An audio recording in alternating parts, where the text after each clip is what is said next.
Welcome to state talk. నేను రాఘవేందర్. తెలంగాణలో కాంగ్రెస్ ప్రభుత్వం అధికారంలోకి వచ్చి 2.5 ఏళ్ళు దాదాపు పూర్తి వస్తుంది.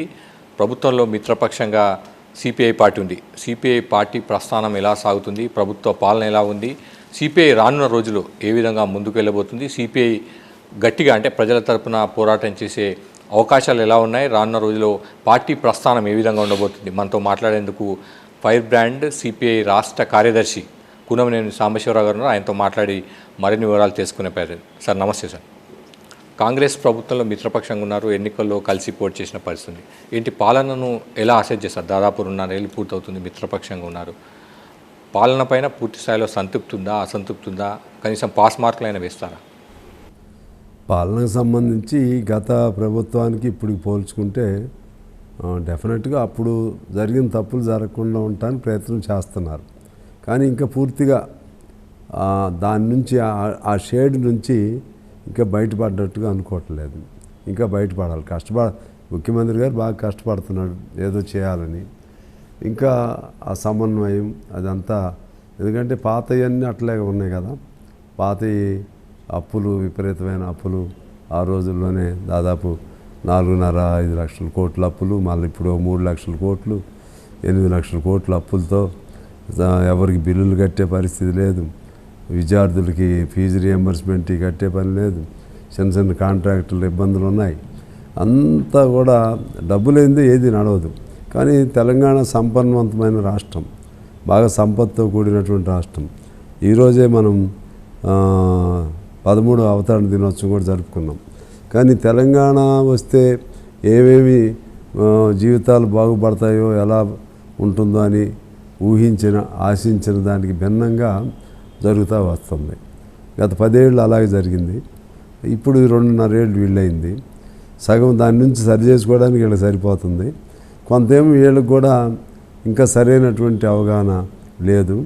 మొత్తంగా చూస్తే ప్రజల్లో ఇంకా అసలు అప్పుడుకి అంటే ఇప్పుడు యంగ్స్టర్స్కి తెలియదు. కానీ ఆ ఉమ్మడి రాష్ట్రం చూసిన వాళ్ళు, అప్పుడు పరిపాలన చూసిన వాళ్ళు, ఇప్పుడు చూసిన వాళ్ళు కొద్దిగా ఆ తేడా అప్పుడే బెటరేమో అనే భావన కొంతమందికి ఉంటుంది. అంటే అది బాధతో. కానీ తెలంగాణ ఏర్పాటు అవటం నో డౌట్ ఇది మరింత అభివృద్ధి చెందడానికి ఒక అవకాశం. ఇటు తెలంగాణకు కానీ అటు ఏపీకి కానీ, అటు ఏపీ అభివృద్ధి చెందడానికి తెలంగాణ. దీన్ని మనం ఎట్లా ఒడిచి పట్టుకోవాలి, ప్లాన్ చేసుకోవాలి. ప్లాన్ చేసుకోకుండా భావోద్రేకాలతో కూడిన ఉపన్యాసాలు, లేకపోతే వీళ్ళని వాళ్ళు తిట్టుకోవటం కాదు. ప్రజల ఆకాంక్షలు ఇందులో ఉన్నాయి, ప్రజల ఆశలు ఇందులో ఉన్నాయి. ఆ ఆశలు ఆకాంక్షలకు అనుగుణంగా ప్లాన్ చేసుకుని, అవసరమైతే మేధావులు వాళ్ళందరిని పిలుచుకుని ప్రజాతంత్రంగా డెమోక్రటిక్గా పరిపాలన చేసుకుంటూ ఆ క్రైసిస్ నుంచి, ఎకనామికల్ క్రైసిస్ నుంచి చిన్నగా ఎలా బయటపడాలో ప్లాన్ చేసుకోకపోతే ఇంకా 2.5 ఏళ్ళు అయిపోయింది. ఇంక చివరిలో ఇంకా 2.5 ఏళ్ళు ఉంది. మరి బయటపడకపోతే కొంత ప్రభుత్వానికి కూడా ఇబ్బంది అయ్యే పరిస్థితి ఉంది. దాన్ని ఇప్పుడు ఎందువల్లంటే ఎక్కడ చూడు ఏదైనా పని పెట్టినా కాగితాల మీద పని నడుస్తూ ఉంది. కానీ మళ్ళా పని చేసిన వాడికి బిల్లులు అందే పరిస్థితి లేదు. ఇటువంటి చాలా ఇబ్బందులు ఉన్నాయి. దాన్ని ఎట్లా బయటపడతారో వాళ్ళు విజ్ఞతతో ఆలోచన చేసుకుని బయటపడాల్సిన అవసరం ఉంది. అంటే 2.5 ఏళ్ళు పూర్తి అవుతుంది. మీరు మిత్రపక్షంగా ఉన్నారు కాబట్టి కనీసం పాస్ మార్కులు అయినా వేస్తారా ప్రస్తుత ప్రభుత్వానికి? పర్వాలేదు, లేకపోతే ఫస్ట్ క్లాస్లో ఉన్నారంటారా, లేకపోతే ఇప్పుడు నేను మిత్రపక్షం ఉన్నా కూడా మీతో మాట్లాడింది ఎట్లా చెప్పాను? నేను ఫ్రాంక్గా రియలిస్టిక్గా మాట్లాడా. మిత్రపక్షం కాబట్టి అంత బాగుందని చెప్పను, లేకపోతే వేరేగా ప్రతిపక్షంగా అంత బాగాలేదని చెప్పను. నాకున్న అవగాహన మేరకు, నాకు తెలిసిన దాని మేరకు అటు మంచి చెప్తున్నా, చెడు కూడా చెప్తున్నాను. ఆ క్రమంలోనే డెఫినెట్గా అప్పుడు జరిగిన తప్పులు జరగకుండా ముందే చెప్పాను. కొద్దిగా సరిదిద్దుకోవడానికి ప్రయత్నం చేస్తున్నారని. తర్వాత కొన్ని కనపడే పనులు, అప్పుడు వాళ్ళు డబుల్ బెడ్రూమ్ అన్నారు, కానీ వాళ్ళు కూడా కట్టామంటున్నారు. 1 లక్ష ఇళ్ళు కట్టామంటున్నారు, 1 లక్ష 2 లక్షలు. కానీ అదేమో రీచ్ కాల. వీళ్ళు కట్టినవి ఏమో రీచ్ అవుతున్నాయి. నియోజకవర్గానికి 3.5 ఇచ్చారు అప్పుడు, ఇప్పుడు మళ్ళీ ఎంతో 2.5 అంటున్నారు. ఇది కొంచెం ఫుల్ఫిల్ అయితే కొంతమేరకు ఇళ్ళు ఇచ్చినట్టు ఒక వాతావరణం. 200 యూనిట్స్ విద్యుత్ ఫ్రీ, అది ఒకటి కనపడుతుంది. అదే బత్తలో మహిళలకి బస్సు ఫ్రీ బస్సు అది ఒకటి కనపడుతుంది. సిలిండరు అయితే ఇవన్నీ నిలకడగా జరగాలి. అన్నీ మొదలుపెట్టారు. ఏదో సిలిండర్ది అందలేదని చెప్పి అంటున్నారు, ఇప్పుడు అందట్లేదని. ఇది 500 రూపాయలకు సిలిండర్ అనేది. అట్లా కొన్ని కనపడుతున్నాయి. తర్వాత రైతులకు కూడా చేశారు, చాలా మేరకు చేశారు. కానీ అది కొంతమందికి రుణమాఫీ అవ్వలేదు. రుణమాఫీ కొంతమందికి అవ్వబోయేసరికి 90% చేసిందంతా కూడా వృధా అవుతుంది. రైతు బంధు రెగ్యులర్గా అనేది ఇవ్వలేకపోతున్నారు. ఎందుకంటే అటు ఏం జీతబత్యాలు. తర్వాత కేసీఆర్ గారు ఉన్నప్పుడు ఆయన దాన్ని రిటైర్మెంట్ ఏజ్ లిమిట్ 58 నుంచి 61 చేశాడు. అప్పుడు ఆర్థిక భారం డైరెక్ట్గా పడకుండా. ఇప్పుడు ఆర్థిక భారం అంతా కూడా ఎడమే పడతాం. కౌలు రైతుల గురించి కూడా వామపక్ష పార్టీలు ఎప్పుడు వాళ్ళ హక్కుల గురించి కానీ వాళ్ళ గురించి చేస్తుంది. కాంగ్రెస్ హామీ ఇచ్చింది, అది కూడా అమలు చేయని పరిస్థితి. దానిపైన ఏమంటారు? కౌలు రైతులది కూడా ఇప్పుడు ఇందులో ధరణి తీశారు, భూభారతి పెట్టారు. దీనిలో ఒక కాలం ఉంటుంది, కాస్తు కాలంలో. దానిలో ఏంటంటే అనుభవదారుల కాలం అంటారు, కాస్తు కాలం. ఆ కాలం వాళ్ళు తీసేశారు. వాళ్ళు తీసిన తర్వాత వీళ్ళు పెడతామన్నారు. అది తీసేయటం వల్ల సగం దెబ్బ కొట్టింది కేసీఆర్ ప్రభుత్వానికి. వీళ్ళు ఇంతవరకు పెట్టట్లేదు. అది పెడితే ఏమైందంటే ఆ భూమి కౌలుదారుల పేరు కూడా ఎక్కిద్ది కాస్తు కాలంలో. అట్లనే ఎవరు అనుభవంలో ఉందో వాళ్ళ భూమి ఎక్కిద్ది, పట్టేదాడి పేరు వేరే ఉంటుంది. అప్పుడు వీళ్ళకి రుణాలు కానీ లేకపోతే ఇతర ఆర్థిక సహాయం కానీ లేకపోతే ఎరువులు కానీ పురుగు మందులు కానీ మొత్తం మీద సౌకర్యం వస్తుంది. కానీ ఇప్పుడు ఆ కాలం వీళ్ళు కూడా ఎక్కిట్లేదు. అందువలన ఇటు కౌలుదారులకి ఇబ్బంది జరుగుతుంది. అదేవిధంగా ఇప్పుడు ఏదో రైతు బంధు ఉంది, ఇప్పుడు దాని రైతు భరోసా పేరు పెట్టారు, అవి అందట్లేదు వీళ్ళకి. అందువలన అది ఖచ్చితంగా కాలం పెట్టాల్సిందే. అది పెట్టాలి. కౌలు రైతుల సంక్షేమం కోసం కూడా ప్రణాళిక తయారు చేసుకోవాలి. అదేవిధంగా దేవాలయ భూములు లేకపోతే ఇంకా ఇతర పోడు భూములు ఉన్నటువంటి వాళ్ళకు కూడా గవర్నమెంట్ పథకాలు అందే విధంగా వాళ్ళు కూడా ప్లాన్ చేసుకోవాలి. పూర్వం దొరల దగ్గర అట్లా సాదా కాగితాలతో కొనుగోలు చేసినవి ఉన్నాయి. దాదాపు 13 లక్షల పిటిషన్లు ఉన్నాయి. అది కూడా తొందరగా సాల్వ్ చేయాలి. ఇటువంటి చాలా ఉన్నాయి. అట్లా పూర్తిగా చేస్తే కొంతమేర రైతాంగంలో ఇప్పుడు ఆ రుణమాఫీ నుంచి బయటపడటానికి అవకాశం ఉంటుంది. సార్, ప్రధానంగా తెలంగాణ అంటే వామపక్ష పార్టీలు లెఫ్ట్ ఓరియంటెడ్ ఐడియాలజీ ఉంటుంది. తెలంగాణ గురించి కూడా సిపిఐ ప్రధానంగా పోరాటం చేసింది, అవసరం అని చెప్పింది. దాదాపు దశాబ్దం గడిచింది. తెలంగాణ ఆ దిశగా అంటే తెలంగాణ ప్రజల ఆకాంక్షలు అస్తిత్వం దిశగా ఆ ప్రయాణం చేస్తుంది అనుకుంటున్నారు.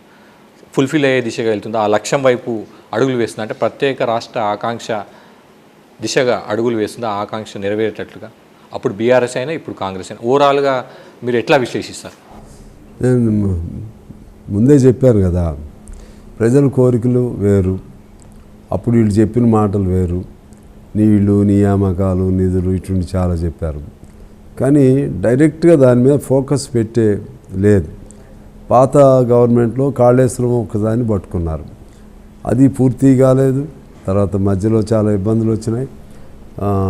అది బ్రిడ్జి డ్యామేజ్ ఇటువంటివి కూడా రావటం జరిగింది. అదే పద్ధతుల్లో ఇతర ప్రాంతాల్లో ఉన్నటువంటి ఇరిగేషన్ని నిర్లక్ష్యం చేశారని పేరు వచ్చింది. ఇప్పుడు వీళ్ళు కూడా వచ్చిన తర్వాత దాన్ని సరిచేయడానికి ప్రయత్నం చేయాలి. తర్వాత ఇతర చోట్ల వీళ్ళైనా ఒకటో రెండో ప్రాజెక్టుని ఇది పూర్తి చేసామని ఇంతవరకు అని చెప్పలేకపోతున్నారు. కాబట్టి నీళ్లు అనేది ఫెయిల్యూర్, బోత్ సైడ్స్ కూడా ఫెయిల్యూర్. అదేవిధంగా నియామకాలు కొద్దిగా వీళ్ళు వచ్చినా కొద్దిగా ఇస్తున్నారు, వాళ్ళు కూడా చివరిలో ఇచ్చారులే. కానీ ఏదన్నా వాళ్ళైనా వీళ్ళైనా అంత ఈజీగా గవర్నమెంట్ జాబ్స్ ప్రొవైడ్ చేయలేరు, అది ఉన్న వాస్తవం. కానీ విద్యార్థులకి లేకపోతే నిరుద్యోగులకి వాళ్ళ అంబిషన్స్ హై రీచ్లో ఉంటాయి. అందువల్ల అది ఒకటి. నిధులు ఉన్నాయి, నిధులంతా పాత బాకీలు వడ్డీలు దాని చుట్టే పోతుంది, అది ఒక భాగం. రెండోది స్వేచ్ఛ లేదు. ఈ 10 ఏళ్ళు ఆ స్వేచ్ఛే లేదు. ఉమ్మడి రాష్ట్రంలో ఆ ప్రాబ్లం లేదు. ఏదైనా ఆందోళన చేయాలంటే చేసేవాళ్ళు, అది డెమోక్రటిక్లో అది రైట్ టు ప్రొటెస్ట్ అంటారు చూసారా, రైట్ టు ప్రొటెస్ట్ని వీళ్ళు అణిచేస్తున్నారు.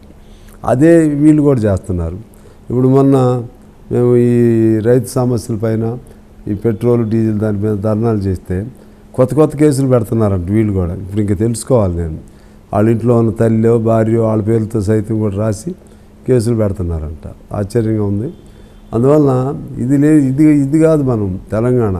ఒక దశలో ఒక మాట అన్నారు ఆ రోజుల్లో, మాకు ఏది లేకపోయినా పర్లేదు, మాకు స్వేచ్ఛ వస్తుంది, స్వేచ్ఛతో కూడిన తెలంగాణ చాలని. ఇవాళ స్వేచ్ఛ కూడా కనపడుతున్నట్టుంది కానీ స్వేచ్ఛ లోపల లేదు. కంట్రోల్ చేస్తున్నారు, ఉక్కిరి బిక్కిరి ఆడేటువంటి పరిస్థితి. ఇప్పుడు ఎవరైనా కమ్యూనిస్ట్ పార్టీలుగా ఆందోళన పెద్ద ఎత్తున చేయాలని ముందే ఇళ్లలోనే అరెస్టులు చేసేస్తున్నారు. ఇళ్లల్లో ఇక తప్పనిసరి ఇప్పుడు పర్మిషన్లు ఇస్తున్నారు, కానీ దానికి లిమిట్ 100 మంది 50 మంది అట్లా. అది అంతకుముందు ఏం చేసేవాళ్ళు, గవర్నమెంట్ ఏదైనా అసెంబ్లీ టైంలో నిరసనలు ధర్నాలు జరిగితే ధర్నా చౌక్లో మంత్రే బయటకు వచ్చేవాడు, పంపించేవాడు, వచ్చి మీ బాధ ఏంటో అది వినేవాళ్ళు. ఇప్పుడు అసలు అటువంటి ఏం లేవు.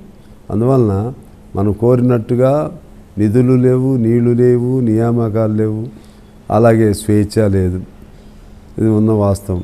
అది ఇప్పుడు పాత నుంచి మళ్ళీ ఇప్పుడు వరకు కూడా అది కొనసాగుతూ ఉంది. ముందు అది సెట్ కావాలి.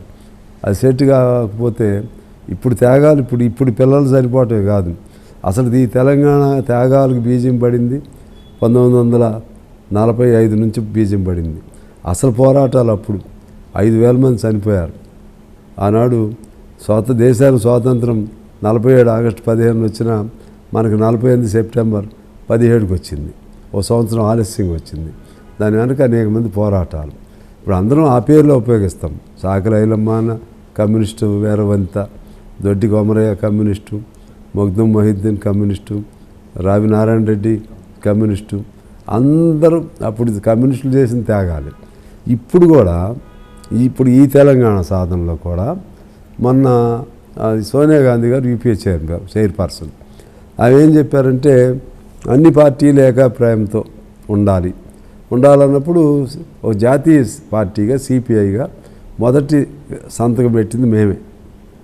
తెలంగాణ కావాలి. అంతకుముందు విశాలాంధ్రని కోరిన వాళ్ళమే.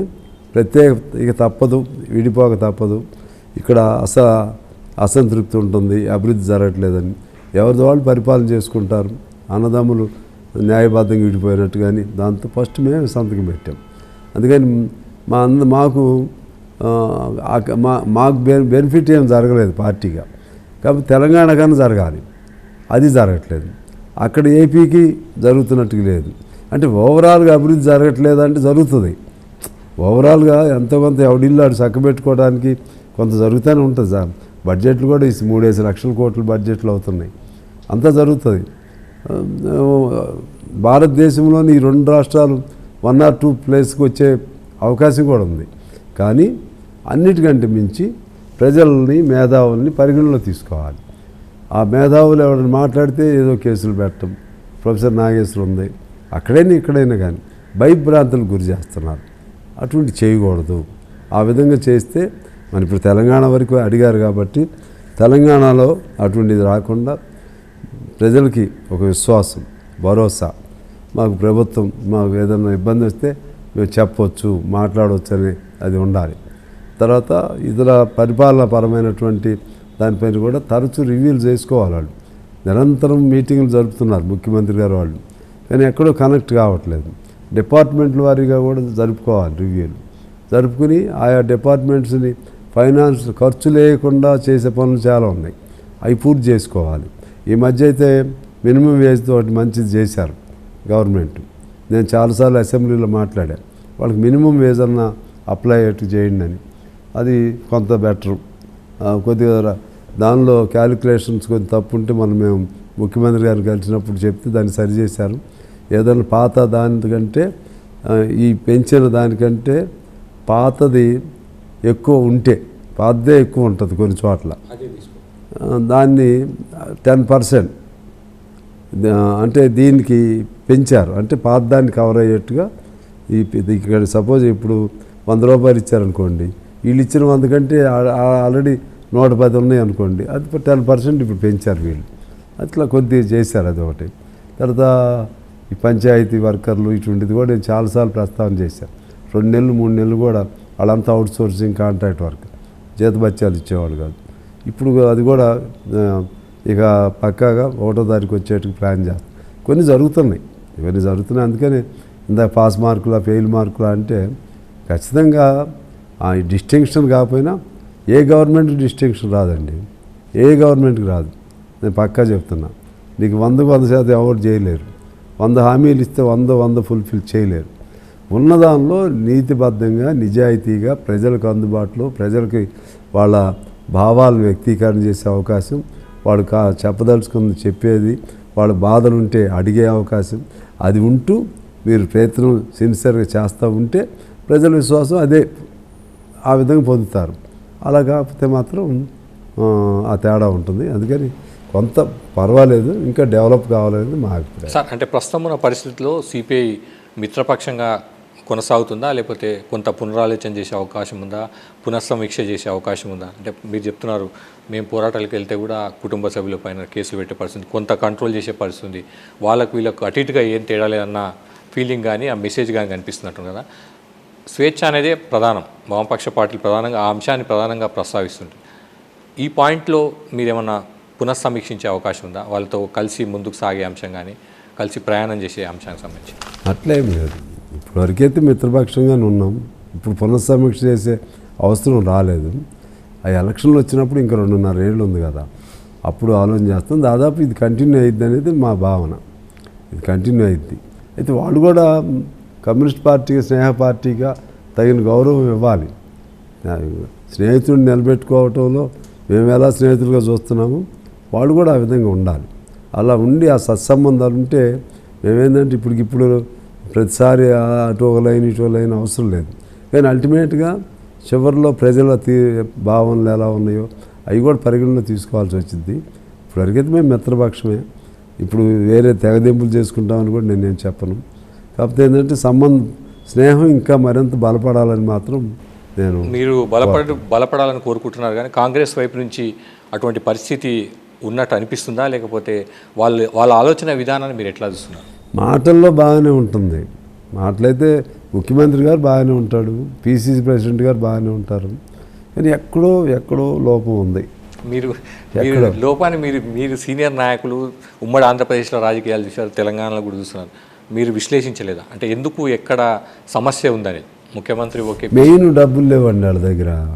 డబ్బులు లేకపోవటం వలన, డబ్బులు లేనప్పుడు ఈ ఇబ్బందులు వస్తాయి. డబ్బులు లేకపోవడం వల్ల ఏం చెప్పాలో తెలియక అదో ప్రాబ్లం. ఇప్పుడు ఆలోచన అయితే వచ్చే అవకాశం లేదు కదా సార్. అప్పులు చేయాల్సిందే, ఉన్న అప్పులు కూడా చేయడానికి కూడా లిమిటేషన్స్ ఉంటాయి. అప్పులు కూడా దొరకవు, చాలా ప్రాబ్లమ్స్ ఉన్నాయి. కానీ ధైర్యంగా ప్రజలకి ఫేస్ చేయాలి, అడిగినప్పుడు చెప్పాలి, మాలాంటి వాళ్ళకి అవకాశం ఇవ్వాలి.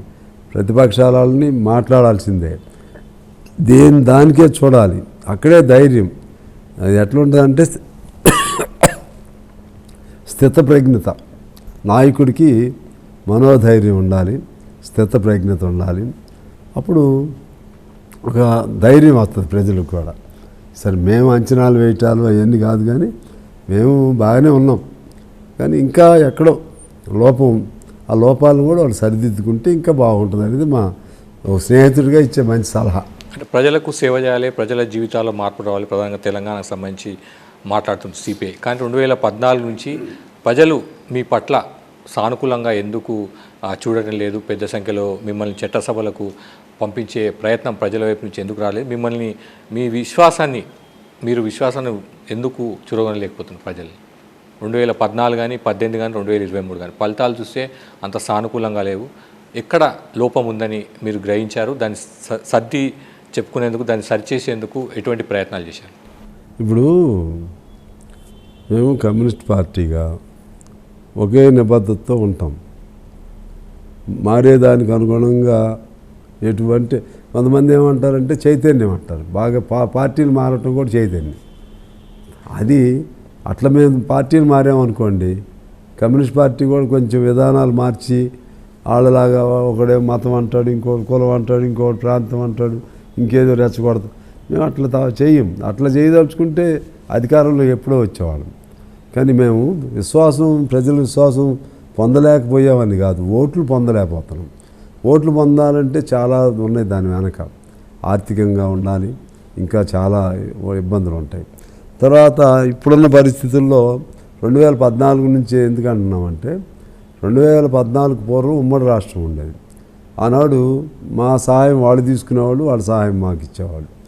2014 తర్వాత రాష్ట్రం విడిపోయినాక ఎంతసేపు కమ్యూనిస్టులు మాకేమిస్తారు, మా ఇంటికి వస్తే మాకేం తెస్తారు, వాళ్ళ ఇంటికి పోతే వాళ్ళు ఏమిస్తారు, ఈ ఆలోచన వాళ్ళకి పట్టింది.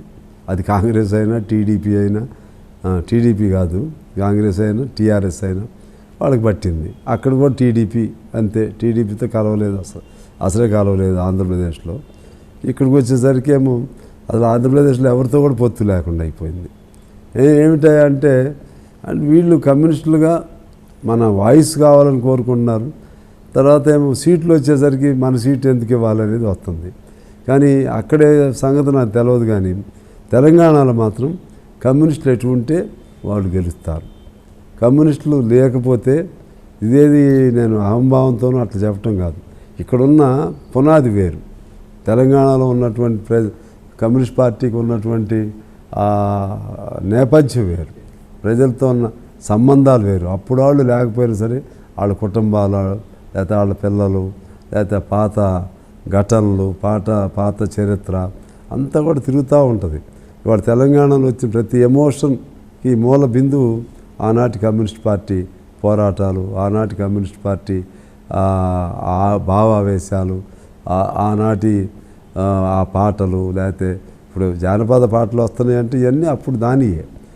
ఇప్పుడు చేసినటువంటి అప్పట్లో అరసం, తర్వాత అయ్యే విరసం, ఇవన్నీ అయినాయి.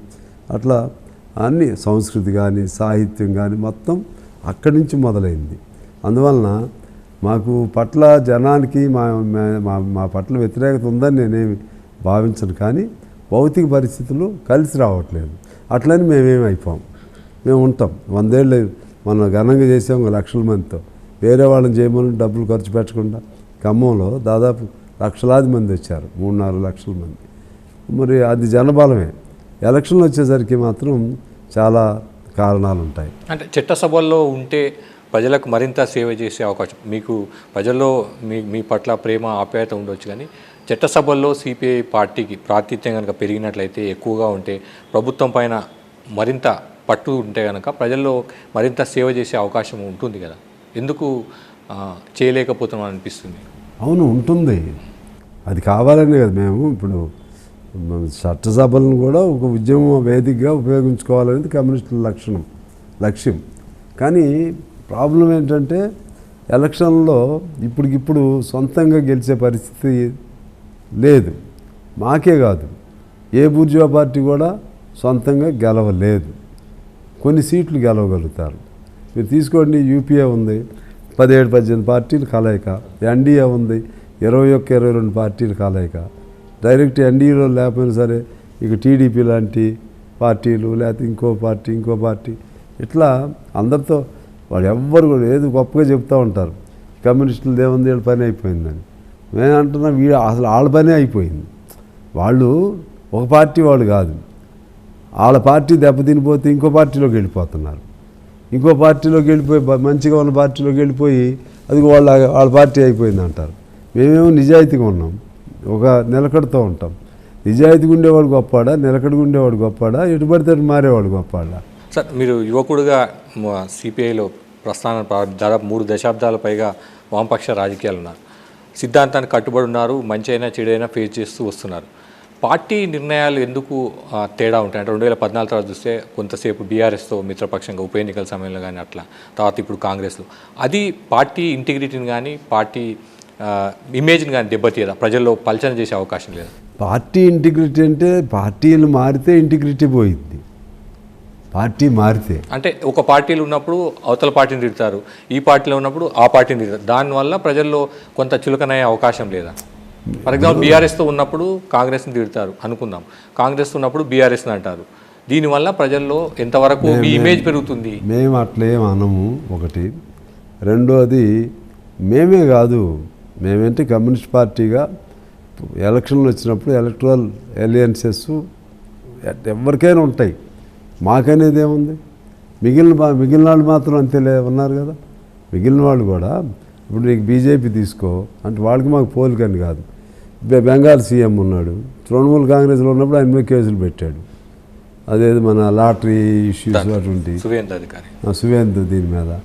ఇప్పుడు అస్సాం మినిస్టర్ ఉన్నాడు సీఎం, ఆయన మీద ఎన్ని కేసులు లేవు. అంటే చంద్రబాబు ఉన్నప్పుడు వాళ్ళకి పడేది కాదు. వాళ్ళకేమి రూల్స్ లేవు, వాళ్ళకి మాత్రం వాళ్ళు కేసులు పెడతారు, జైల్లో పెడతారు, మళ్ళీ కలుసుకుంటారు. వాళ్ళకేమో అధికారం కోసం, మేము అది కోసం కాదు కదా. మా వచ్చేసరికి కమ్యూనిస్టులు మాత్రమే మీరు వాళ్ళతో కలుస్తున్నారు, ఒకసారి వీడితో, వాళ్ళైతే అందరితో మరి చుట్టేసుకుని తిరుగుతూ ఉంటారు. మేము కలిసేది ఏంటంటే వాళ్ళ విధానాలను దృష్టిలో పెట్టుకుని ఒకటి. రెండోది విధానాలే కాకుండా మేము నిలబడటం కోసం కూడా టీఆర్ఎస్కి చేద్దాం అనుకున్నాం మొన్న 2018లో. వాళ్ళు కూడా మునుగోడు సపోర్ట్ చేశాం. మరి మేము కూడా నిలబడాలి కదా. వాళ్ళు అప్పటివరకు ఇది చేసి కమ్యూనిస్ట్ పార్టీతో సంబంధం లేకుండా చేశారు. ఆ మేరకు తిడతాం మేము, అంశాల వారీగా. అంతే తప్పితే ఇందులో ఏకంగా అందులో బీఆర్ఎస్లో ఉండి మొత్తం కమ్యూనిస్టులు కాంగ్రెస్ని తిట్టి, కాంగ్రెస్లోకి వచ్చి బీఆర్ఎస్ని తిట్టి అట్లా చేయం మేము.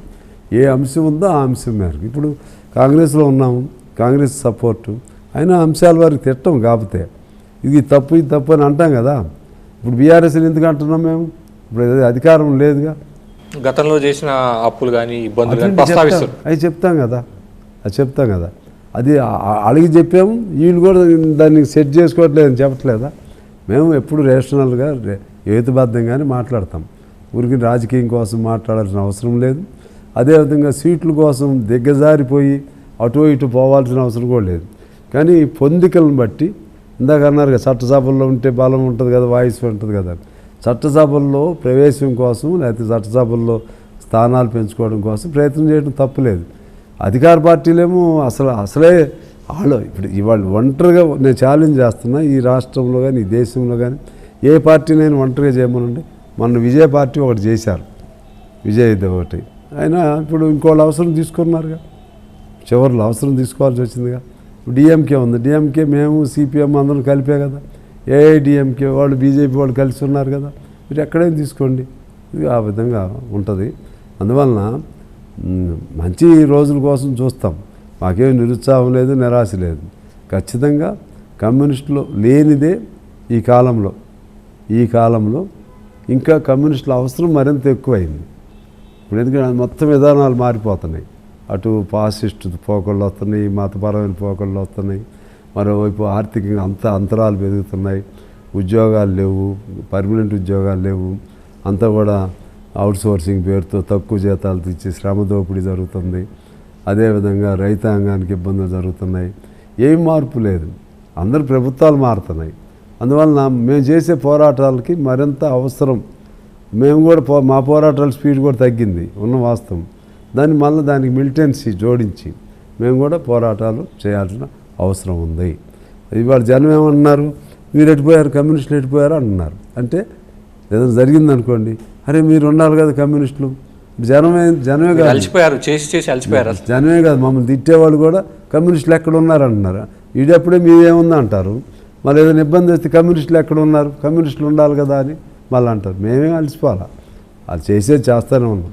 కాకపోతే ఉద్యమ పోకల్లో తేడా వచ్చింది. ఉద్యమాలకి ప్రభుత్వాలు మేము ఉద్యమం పిలిపిస్తే ఇళ్లలోనే అరెస్టులు చేస్తున్నారు.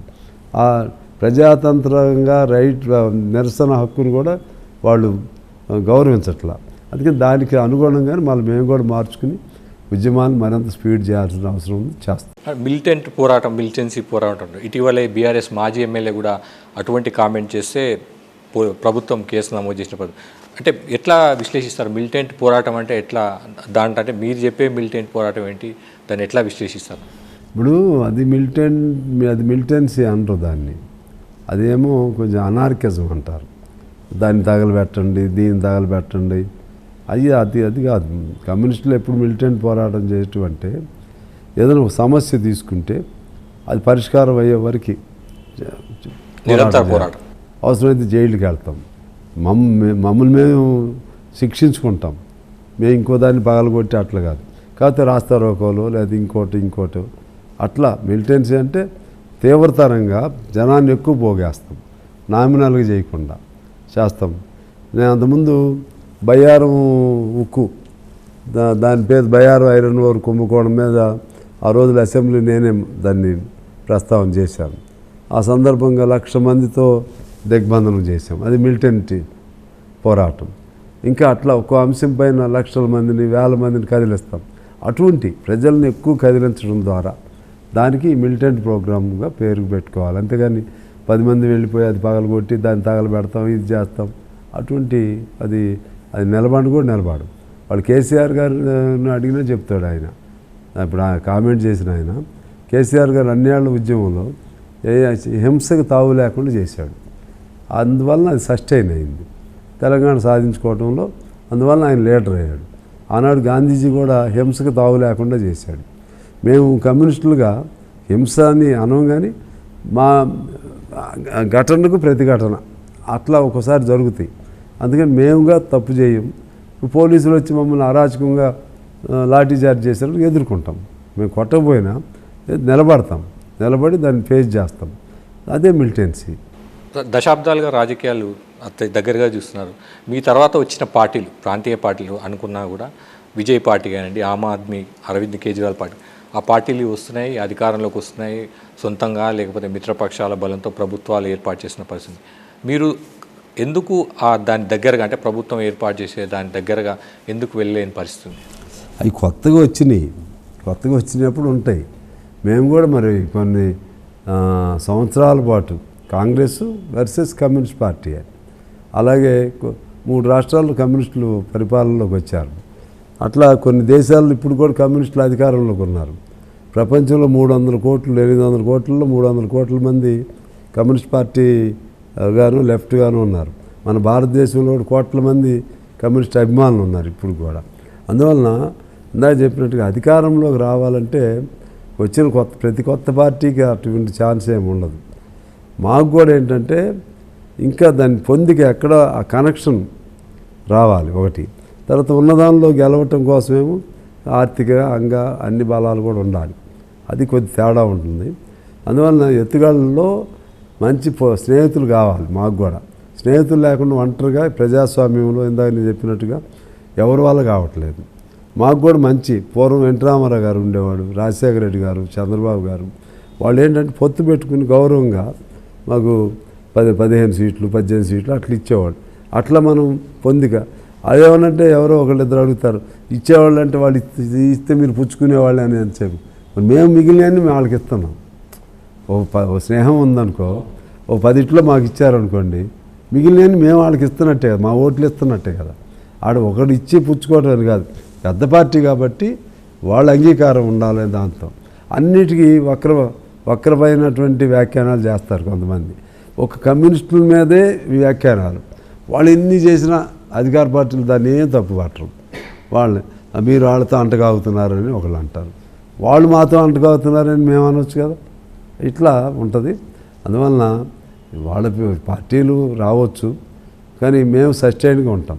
ఆ పార్టీలు వచ్చి మీరు చూశారు చాలా పార్టీలు వాళ్ళు అధికారులకు వచ్చి పోతాయి. మళ్ళీ అధికారులకు వచ్చినప్పుడు ఏమనిపిస్తుంది సార్? అంటే మీరు జనరల్గా చూసినప్పుడు, పరిణామాలు చూస్తున్నప్పుడు ఏమనిపిస్తుంది? అంటే మనం చేయలేని ఏంటి, వాళ్ళు చేసింది ఏంటి అనిపిస్తుంది ఇప్పుడున్న పరిస్థితులు అన్న. ఎన్టీస్ తర్వాత సరళీకృత ఆర్థిక విధానాలు మనం దెబ్బతీసే అనుకోవచ్చా, లేకపోతే జెన్జీ రావడం వల్ల ఈ పరిణామాలు చోటు చేసుకుంటున్నాయా?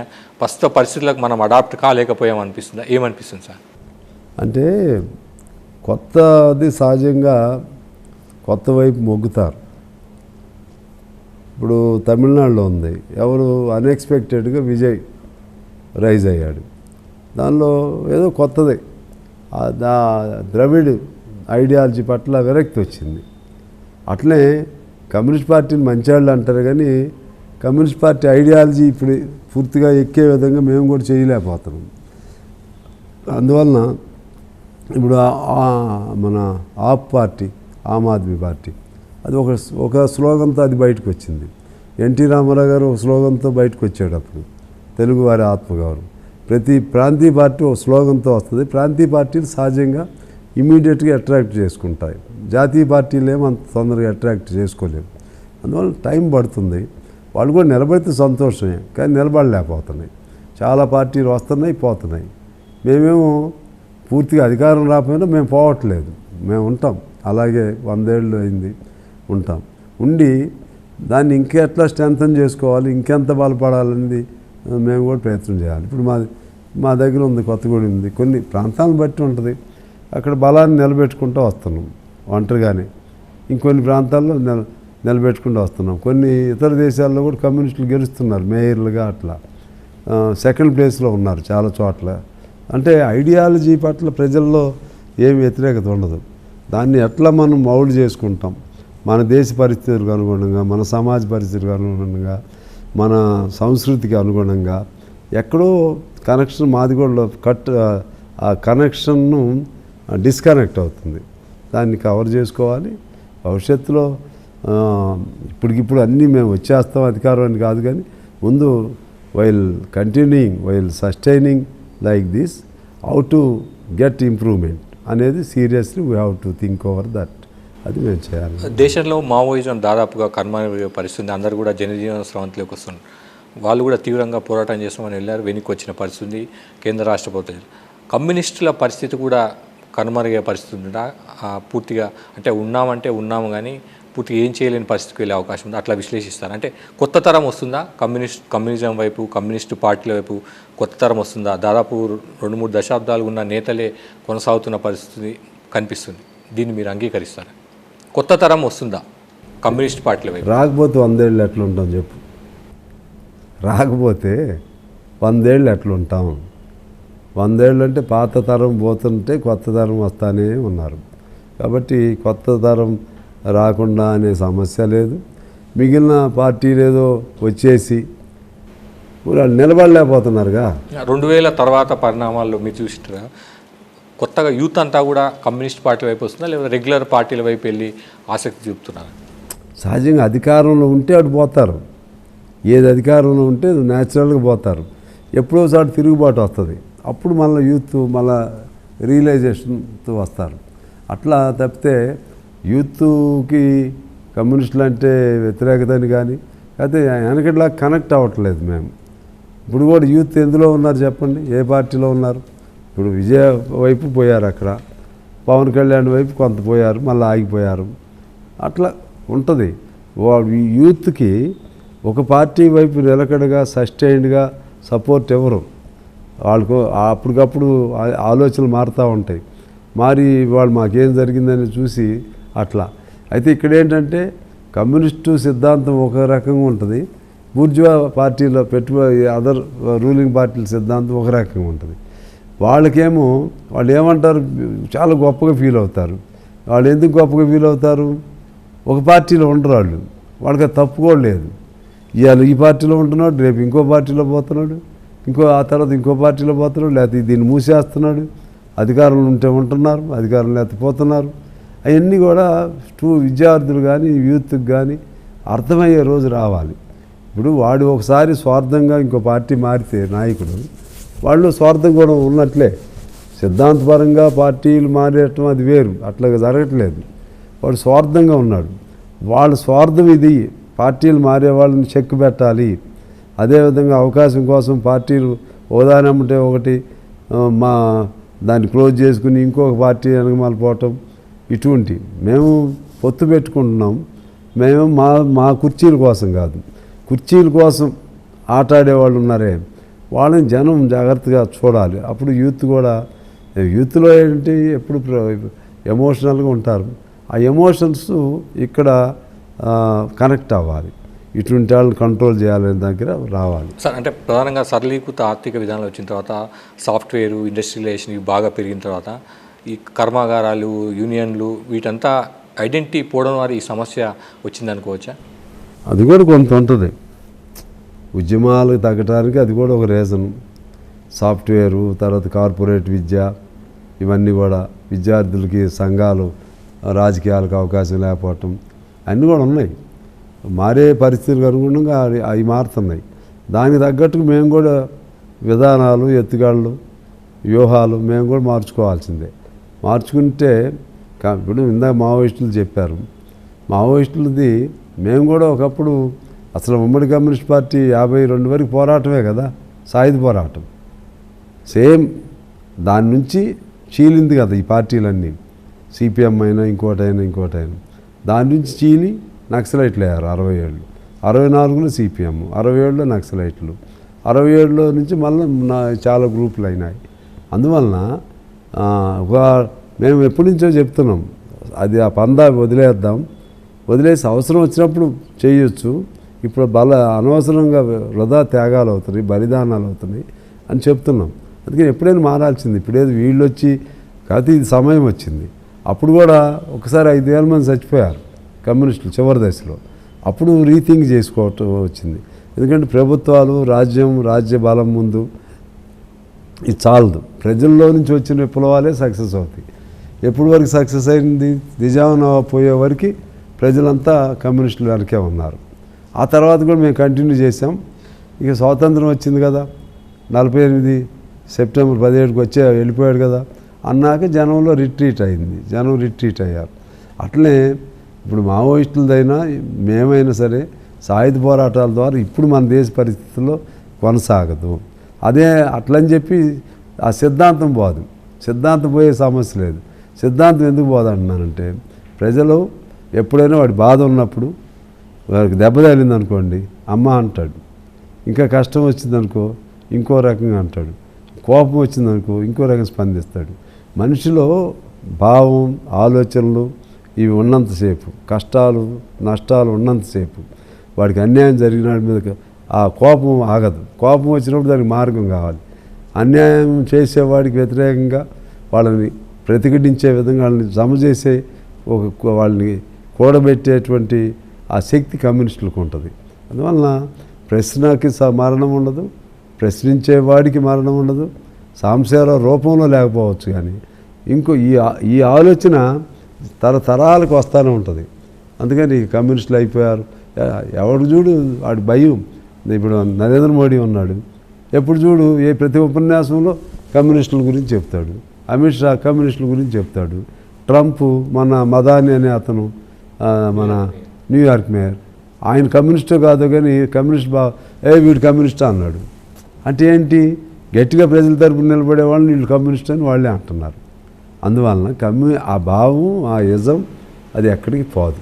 దాదాపు అంటే యుక్త వయసులోనే సిపిఐలోకి వచ్చారు, 3 దశాబ్దాల పైగా ఉన్నారు, రాజకీయ ప్రయాణం ప్రారంభించారు, కొనసాగిస్తున్నారు. పూర్తి స్థాయిలో సంతృప్తినిచ్చిందా సార్ ఈ పొలిటికల్ జర్నీ? మీ పొలిటికల్ జర్నీ అనేది ఈ పార్టీలో కొనసాగడం ద్వారా ప్రజలకు ఎంతో కొంత సేవ చేశాను, అనుకున్న లక్ష్యాలను సాధించగలిగాను, లేకపోతే సాధించే క్రమంలో చాలా దగ్గరికి వెళ్ళానన్న సంతృప్తి మీకుందా ప్రస్తుత పరిస్థితుల్లో? ఇప్పుడు ఒకటి ఏంటంటే, కమ్యూనిస్టుగా సరే ముందు ఇవన్నీ సిద్ధాంతాలు అంతా తెలిసి మార్క్సిజం చదివి రాకపోయినా కమ్యూనిస్ట్ అంటే మంచిది అనే ఆలోచనతోనే ఇటు డ్రైవ్ అయ్యాం. డ్రైవ్ అయిన తర్వాత కొన్ని ఆశలు, ఆకాంక్షలు పక్కన పెట్టేయాల్సిందే. నేను ఇంకా పైకి వెళ్ళాలి, ఏదో మంత్రులు అవ్వాలి, ఇక ఆ జోలికి వెళ్ళాం మేము. అందుకని వాటి మీద ధ్యాస ఉండేవాడు ఇందులో నిలబడలేడు. అది ఎప్పుడైతే ఆ ధ్యాస వదిలేస్తామో ఆటోమేటిక్గా ప్రజలకి ఎంత సేవ చేస్తే, ప్రజల కోసం నిలబడితే, ప్రజలు సంతోషంగా ఉంటే ఆ సంతోషం మాకు కూడా అనుభవిస్తాం. ఇప్పుడు నేను కమ్యూనిస్టుగా నిస్వార్థంగా ఉన్నానని నేను అనుకుంటున్నాను, ఏమి ఆశించకుండా. మీరు అన్నది 3 దశాబ్దాలది కాదు, 80 నుంచి, అంటే దాదాపు 45-46 ఏళ్ల నుంచి అంకిత భావంతో ఎన్ని కష్టాలు వచ్చినా నష్టాలు వచ్చి నేను నిలబడ్డారు. మీకు సంతృప్తినిచ్చిందా? సంతృప్తి చాలా వరకు చేశాను, లేకపోతే రిగ్రెట్ అవుతున్నారా? నేను రావడం ద్వారా వేరే పంతాల్లో వెళ్ళింటే ఎంతో కొంత చేసేవాడినేమో, దీంట్లో వెళ్ళడం ద్వారా పోరాటాలకి పరిమితమయ్యాను అన్న ఫీలింగ్ ఏమన్నా? వేరే దానికి పోతే, వ్యాపారానికి పోతే సంపాదించి ఉండేవాడినేమో, వేరే రాజకీయ పార్టీలు పోతే ఇంకా పై స్థాయికి వెళ్ళేవాడినేమో, కానీ ఈ సంతృప్తి మాత్రం అందులో ఉండదు. అందువలన అసలు ఆ వైపు ఆర్థికంగా ఆలోచన చేయను నేను, లేకపోతే ఇంకో పార్టీకి పోతే ఏదో పెద్ద పదవి వస్తుందని ఆలోచన చేయను, ఆ వైపు చేయను.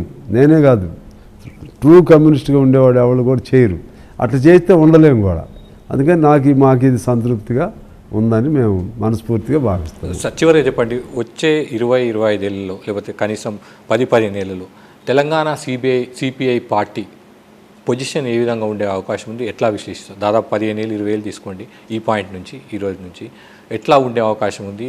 చట్టసభలకు ప్రాధాన్యత పెరిగే అవకాశం కానీ, పార్టీ బలోపేతం కావడం కానీ, రాజకీయంగా ఒక బలమైన శక్తిగా ఎదిగే అంశానికి సంబంధించి కానీ, ఈ అంశాల్లో పార్టీ ఏ విధంగా ఉండే అవకాశం ఉంది, ఎట్లా విశ్లేషిస్తారు? ఇప్పుడు రానున్న రోజుల్లో మరింత పోరాటాలు పార్టీకి చేస్తాం. రేపు అసెంబ్లీలో ఖచ్చితంగా మా ప్రాతినిధ్యం పెంచుకోవడానికి ప్రయత్నం చేస్తాం. ఖచ్చితంగా మా ప్రయత్నం మేమైతే చేస్తాం. ఇదే వదిలేది కాదు, పోయేది కాదు. నేను నా తర్వాత నా వారసులు ఉంటారు, మా పిల్లలు, మా వాళ్ళు ఇంకో లీడర్లు అవుతారు. కమ్యూనిస్ట్ పార్టీకి అనేది మరణం లేదు, వెనకడుగు లేదు. ఎట్లా అనేది ఎత్తుగాళ్ళు కలవాలి, అన్నీ కలిసి వస్తే ఖచ్చితంగా తెలంగాణలో ఇప్పుడు భౌతిక పరిస్థితులు, బీఆర్ఎస్ ఏమో సహజంగా వాళ్ళు ఏదో క్రిటికల్గా ఉన్నారు, కానీ కిందికి వెళ్ళి క్షేత్రస్థాయిలో కార్యకర్తలు లేరు వాళ్ళకి. మాకు కింది స్థాయి కార్యకర్తలు మాకున్నంతమంది ఎవరికి ఉంటారు ఇప్పుడు కూడా తెలంగాణలో. అన్ని కార్మిక సంఘాలు మాయే, ప్రతి గ్రామంలో ఉంటారు, ప్రతి టౌన్లో ఉంటారు, కానీ ఓట్లుగా మలుచుకోవటం సాధ్యం కావట్లేదు. అందువల్ల అటు బీఆర్ఎస్కి లేదు, బీజేపీ ఒక లిమిటెడ్ ప్రాంతం, వాళ్ళకేం గెలవగలిగారు. కానీ మేము 2009లో ఉన్నప్పుడు మాకున్నంతమంది కూడా లేరు వాళ్ళకి. 2009 వరకు మేమే ఎక్కువ మంది ఉన్నాం. 2009 వరకు ఉమ్మడి రాష్ట్రం వచ్చినాక మేము దెబ్బతిన్నాం, కానీ అది మన తెలంగాణ వచ్చినాక. అందువలన ఏంటంటే ఏదో ఇది శాశ్వతం అనేది కాదు, ఎప్పుడు ఎట్లాగే ఉంటామనేది కాదు, వాళ్ళు ఎప్పుడు ఎట్లాగే ఉంటారని కాదు. అందుకే మన లక్ష్యంతో మనం ముందుకు వెళ్తూ ఉండటమే, ఒక ఆశాదాయకంగా ఆశా దృక్పథంతో ముందుకు వెళ్ళటమే. Thank you so much. Okay, thank you. ఇది సిపిఐ రాష్ట్ర కార్యదర్శి కూననేని సాంబశివరావు గారితో స్టేట్ టాక్. మళ్ళీ వచ్చే వారం మరో గెస్ట్తో కలుద్దాం. Thank you.